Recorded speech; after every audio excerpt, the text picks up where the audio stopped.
So now we'll see about renal dysfunction. In cirrhosis, if we go for renal dysfunction, don't directly go for HRS. HRS, that is your hepatorenal syndrome, is diagnosis of exclusion. So there are other manifestations also. Let us see them. Firstly, in cirrhosis, there will be retention of sodium and water and renal hyperperfusion. How this happens, we'll see. And also there is decreased GFR, and if it prolongs, and finally it will lead to your HRS. Renal function is very important in cirrhosis patient, and that is why even this serum renal function is added in your MELD score. The other manifestations include parenchymal renal disease, sepsis, nephrotoxicity, and hypovolemia. So we have to look for coexisting renal diseases because in non-alcoholic fatty liver disease, which leads to your chronic liver disease or cirrhosis, that will be associated with type 2 diabetic mellitus. And again, type 2 diabetes mellitus is associated with renal disease. So, this may be coexisting. So, the one factor which is causing liver disease may also cause your renal disease. Okay, and also there will be immune complex nephropathies such as your IgA nephropathy, membranoproliferative glomerulonephropathies, etc. And underlying causes of liver failure may also cause renal dysfunction like amyloidosis, SLEs, autoimmune hepatitis. So don't directly, if there is renal dysfunction in a liver disease patient, don't directly go for your HRS. What happens basically is in cirrhotic patients, there will be sympathetic stimulation and activation of your RAS and vasopressin because the effective circulatory blood volume is decreased. So what the body thinks, it activates your sympathetic system. So renin, angiotensin mechanism, everything gets activated to preserve the fluid. Okay.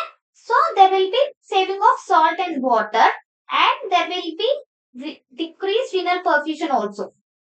Okay. But this decreased renal perfusion is compensated by your renal prostaglandins. Okay. So if we give prostaglandin inhibitors in this situation, this compensation will be affected, and again there will be renal hyperperfusion. Okay. Of course, there will be hypovolemia in cirrhotic patient because of your GI bleed. You will be giving your diuretics, and also due to rifaximin, lactulose, and all, there will be diarrhea. There will be losses, and the patient might land into hypovolemia. And also, there is actual effective blood volume is also low.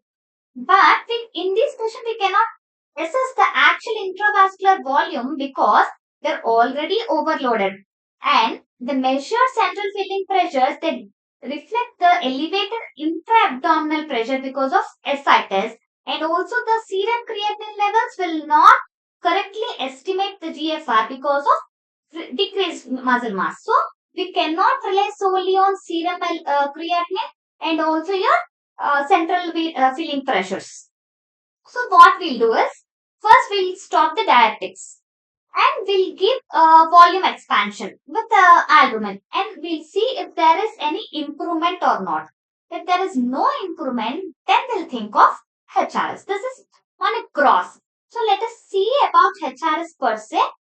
What happens in cirrhosis? There will be functional changes in the kidney. Kidney tries to compensate it by, we have already seen, like example, prostaglandins. It releases its prostaglandins so that it compensates the renal hyperperfusion. If that prolongs and the compensatory mechanisms are not able to compensate, finally there will be decrease in GFR. So what are the types of HRS are? Previously, there used to be two types of HRS, type 1 and type 2. First, type 1, there are 6 points. Let us see how to remember. Hepatorenal syndrome. Again, there should be the component of hepatic and also renal, right? So, the hepatic component in diagnosis is your cirrhosis with ascites. So, in 6, 1 is done and remaining 5 are remaining. Okay. And the renal component is doubling of serum creatinine to concentration of greater than 2.5 within 2 weeks. Okay, so it's all to doubling of serum creatinine to greater than 2.5 within 2 weeks. So this is your renal thing. So in 6, 2 are completed. So remaining 4. We have seen that HRS is a diagnosis of exclusion, right? So this 4 criteria will be excluding other causes like there is no shock, okay? There is no use of nephrotoxic substances. There is no structural kidney injury, okay? And we have seen that we'll be trying with diuretics. We'll be trying by stopping the diuretics and giving volume expansion. If that doesn't give any improvement, then it is HRS. We have seen that before. That will add here.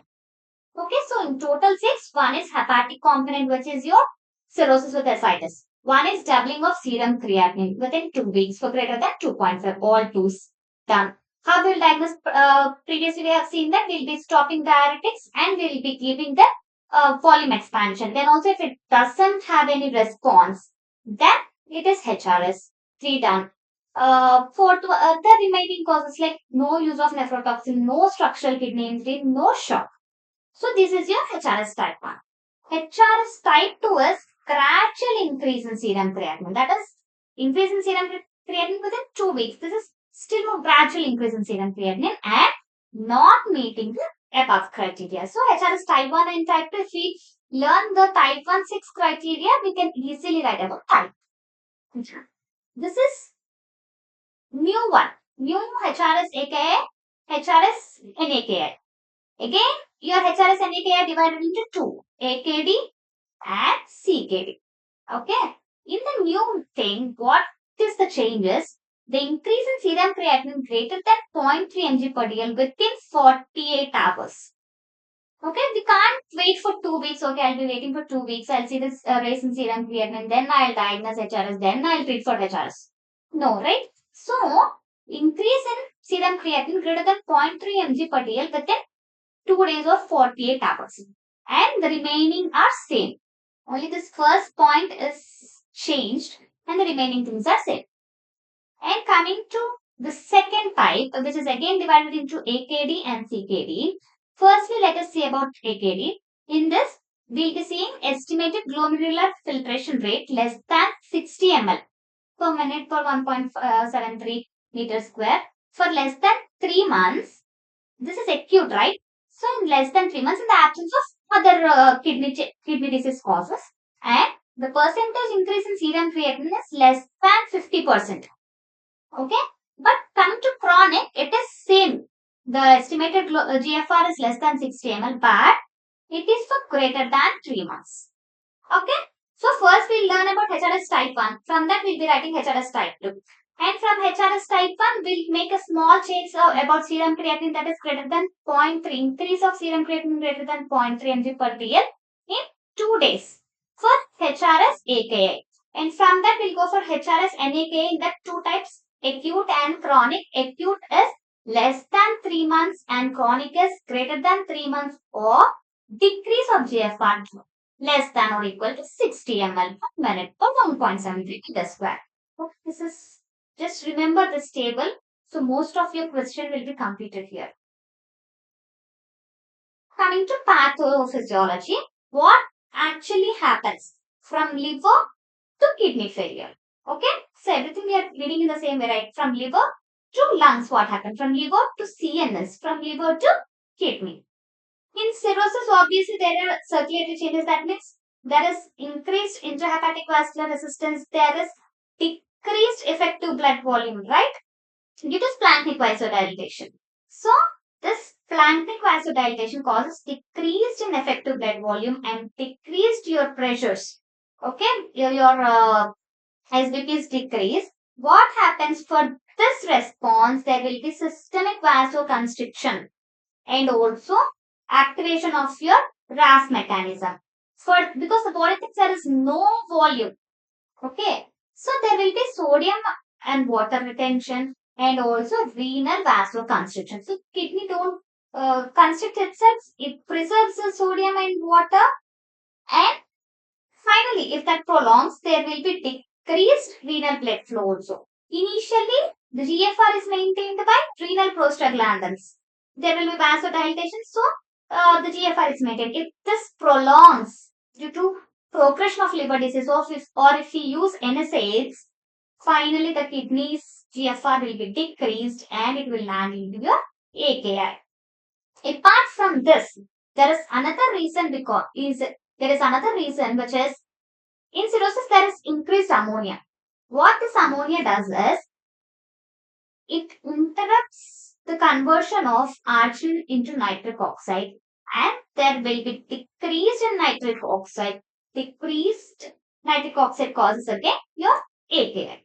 So liver, due to circulatory changes, the body thinks there is decreased effective blood volume. So renal vasoconstriction and sodium and water retention, renal hypoperfusion, and for this prostaglandins get activated and it helps to maintain your GFR up to some extent. But if the liver disease still progresses or use of any NSAIDs causes AKI. That is the first mechanism. Second is systemic inflammation. Of course, in cirrhosis there will be inflammation, right? All these inflammatory cytokines, they affect the kidney. How? In cirrhosis, you'll be seeing pathogen associated molecular patterns and damage associated molecular patterns. These PAMs are nothing but your bacterial products. These DAMs are nothing but your heat shock proteins. What happens is these PAMs are from translocation of your gut bacteria because there is infection. So due to translocation of gut bacteria, this PAMs is happening, and due to heat shock proteins and all these, those which are released from your injured hepatocytes, all those cause your cytokines. These cytokines, they show your inflammatory response and increase in vasodilators, and finally effective blood volume decreases again and again. All the cycle which we have learned in the previous circulatory changes, everything will happen. Decrease effective blood volume, again renal hypoperfusion, decreased renal blood flow, prostaglandins helps to compensate it. Finally, if the liver disease progresses, finally into AKI. And these cytokines may have direct effect on kidneys also. So indirectly by decreasing the effective blood volume by vasodilatations, and directly effect on kidney, finally leading into your AKI and HRS later. So gut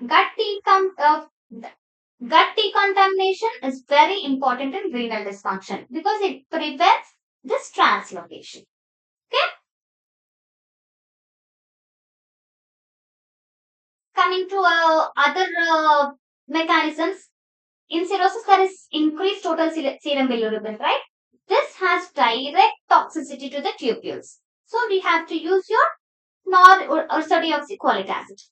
And also there is a small hypothesis called hepato-renal reflex hypothesis, in which the liver osmoreceptors, chemoreceptors and baroreceptors, through complex mechanisms, they directly affect the kidney function. Okay, so these are the mechanisms by which liver is affecting your kidney. One by circulatory changes, one by inflammatory mediators, one by direct total your bilirubin toxicity, and complex neural circuits through osmoreceptors, chemoreceptors and baroreceptors, which is nothing but your hepatorenal reflex hypothesis. So this we have to differentiate from the acute tubular necrosis.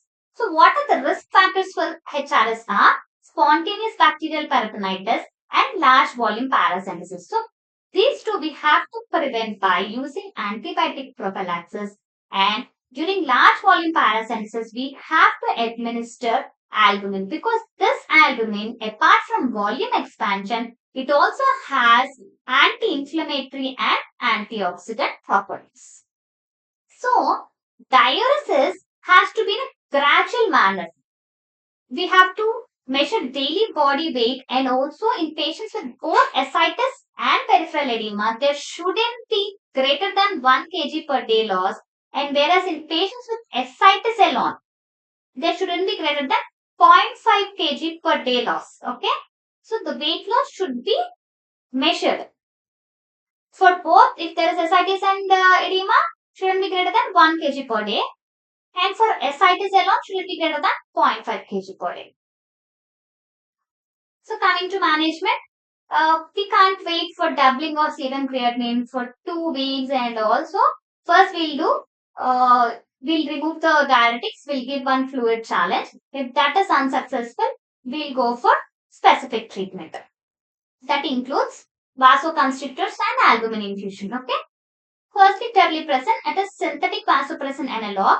It acts on both vasopressin 1 and 2 receptors, but more preferably in vasopressin 1 receptor. That one, it is preferably acts on 1A than 1B receptor. Why this is important? Because the agents which specifically act on VP1 are important, because if they have VP2 action also, they will worsen the hyponatremia and volume overload due to free water absorption. So the agonists which we give have act on VP1 alone, or at least preferably more on VP1.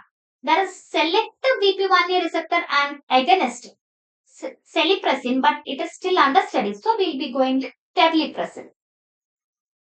Next, noradrenaline IV form, which is obviously systemic vasoconstrictor, and midodrine oral form. But midodrine alone cannot work. It has to be added with other agents like octreotide, which is your somatostatin analog. So this combination of octreotide with midodrine is used in places where terlipressin is not being used.